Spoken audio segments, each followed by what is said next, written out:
और वहीं कांग्रेस नेताओं के प्रतिनिधिमंडल में अल्पसंख्यक विभाग कांग्रेस के चेयरमैन इमरान प्रतापगढ़ी भी पहुंचे थे। उनसे खास बातचीत की हमारे संवाददाता मोहम्मद आसिफ ने। सुने क्या कुछ कहा है। कांग्रेस का एक डेलीगेशन आज जहांगीरपुरी इलाके में पहुंचा है, जहां पे उसने इस तरह ने लोगों से भी बात करी है। हमारे साथ इमरान प्रतापगढ़ी जी हैं, जो सीनियर लीडर हैं कांग्रेस की तरफ से। हम उनसे बात करेंगे कि आज यहाँ पे वो पहुंचे हैं, क्या कुछ रहा है। सर, आज आप यहाँ पे पहुंचे हो। देखिए, आज हमारा पूरा प्रतिनिधिमंडल यहाँ पर पहुंचा है। 15 नेताओं का डेलीगेशन जो हमारी कांग्रेस पार्टी ने बना के भेजा है, वो पीड़ितों से मिलने के लिए आई थी। लेकिन पुलिस ने शुरू में कहा कि हम वहां तक ले चलेंगे, लेकिन फिर न जाने किसका आदेश उनको आया और फिर उन्होंने हमें जाने से मना कर दिया। ये दिल्ली की राजधानी यानी देश की राजधानी दिल्ली में ये बहुत शर्मनाक स्थिति है कि पीड़ितों से मिलने नहीं दिया जा रहा है, हमारे लोकतांत्रिक अधिकारों का हनन किया जा रहा है। आज जिस तरह से सुप्रीम कोर्ट का ऑर्डर आया हुआ है, सुप्रीम कोर्ट ने 2 हफ्ते के लिए रोक लगा दी, उसके बारे में क्या कहेंगे? माननीय सुप्रीम कोर्ट के आदेश का स्वागत करते हैं। कल भी हमने उनके आदेश का स्वागत किया था कि उन्होंने गरीबों पर चलने वाले बुलडोजर के पंजे रोक दिए, उसके पहिए रोक दिए। लेकिन साथ साथ मैं माननीय उच्चतम न्यायालय से अनुरोध करूंगा कि माननीय उच्चतम न्यायालय, कल जो है बुलडोजर सिर्फ मकान पर नहीं चला है, संविधान पर चला है। और 10:30 बजे के बाद तो माननीय उच्चतम न्यायालय की साख पर भी बुलडोजर चला है। तो जिस अधिकारी ने आपके आदेश को सुन के अनुसुना की और ये कहा जब तक हमारे पास आदेश प्राप्त नहीं हो जाएगा तब तक हम कोई कार्रवाई नहीं रोकेंगे, मुझे लगता है उस कमिश्नर को बुलाए जाने की जरूरत है और माननीय उच्चतम न्यायालय उस पर अवमानना की कार्रवाई करे।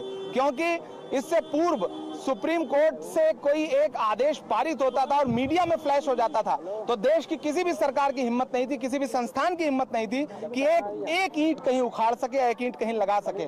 लेकिन कल 1.5 घंटे कार्रवाई चलती रही। बहुत शर्मनाक स्थिति। एक आखिरी सवाल कि ऐसा पहली बार हुआ है सुप्रीम कोर्ट के इतिहास में कि एक ही ऑर्डर के लिए सुप्रीम कोर्ट को दोबारा से अपना आदेश देना पड़ा, तब जाके यहाँ पे कार्रवाई रुकी। मैं कहता रहा हूँ, ये बहुत शर्मनाक स्थिति है, बहुत शर्मनाक स्थिति है। भारतीय जनता पार्टी शासित किसी भी संस्थान को, किसी भी सरकार को लोकतंत्र पे भरोसा नहीं। आप अंदाजा लगाइए कि दिल्ली में ये हाल है, सुप्रीम कोर्ट के चौखट से 20 किलोमीटर दूर, तो खरगोन का क्या हाल रहा होगा, उत्तर प्रदेश का क्या हाल रहा होगा, बस आप अंदाजा लगाइए। एक आखिरी सवाल ये है कि सिर्फ एक ही पर्टिकुलर एरिया को बंद किया गया हुआ है और यहाँ पे किसी को मीडिया से मिलने दिया जा रहा है, ना और किसी को बाहर आने की इजाजत है। भारतीय जनता पार्टी की सरकार, उनकी पुलिस सीधे सीधे एक संदेशा देश को दे रहे हैं, ध्रुवीकरण की राजनीति कर रहे हैं, लोगों को प्रताड़ित कर रहे हैं, दंगाइयों को खुश कर रहे हैं, उपद्रवियों को खुश कर रहे हैं। जिन लोगों ने बिना इजाजत यात्रा निकाली थी उनमें किन किन पर अब तक कार्रवाई हुई है पुलिस बताने के लिए तैयार नहीं है। आपको याद होगा, कुछ संगठनों ने सीधे सीधे कहा था कि अगर हमें गिरफ्तार किया गया तो हम पुलिस के विरुद्ध युद्ध छेड़ेंगे।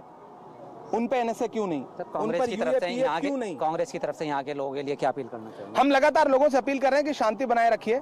जुल्म की टहनी ज्यादा दिन फलती नहीं है, हर जुल्म की उम्र बहुत कम होती है, इनकी भी जुल्म की उम्र बहुत कम है। जाएंगे, ये बहुत जल्दी जाएंगे। आपसे बात करने के लिए बहुत बहुत शुक्रिया। तो ये थे इमरान प्रतापगढ़ी जी, जो कह रहे थे कि कहीं ना कहीं जिस तरीके से यहाँ पे कल कार्रवाई हुई है वो कहीं ना कहीं सुप्रीम कोर्ट की साख के ऊपर भी बट्टा लगा है और कहीं ना कहीं बीजेपी जो है वो ध्रुवीकरण की राजनीति कर रही है और आने वाले समय में जनता इसका जवाब जरूर देगी। कैमरा पर्सन मनीष और महेंद्र के साथ अपनी सहयोगी भावना सिसोदिया के साथ हमारे बॉबी, जनता न्यूज दिल्ली।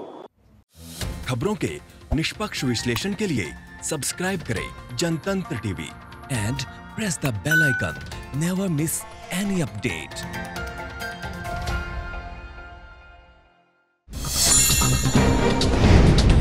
डाउनलोड कीजिए जनतंत्र टीवी ऐप को, जो कि अवेलेबल है गूगल प्ले और ऐप स्टोर पर। अधिक जानकारी के लिए अभी डाउनलोड करें।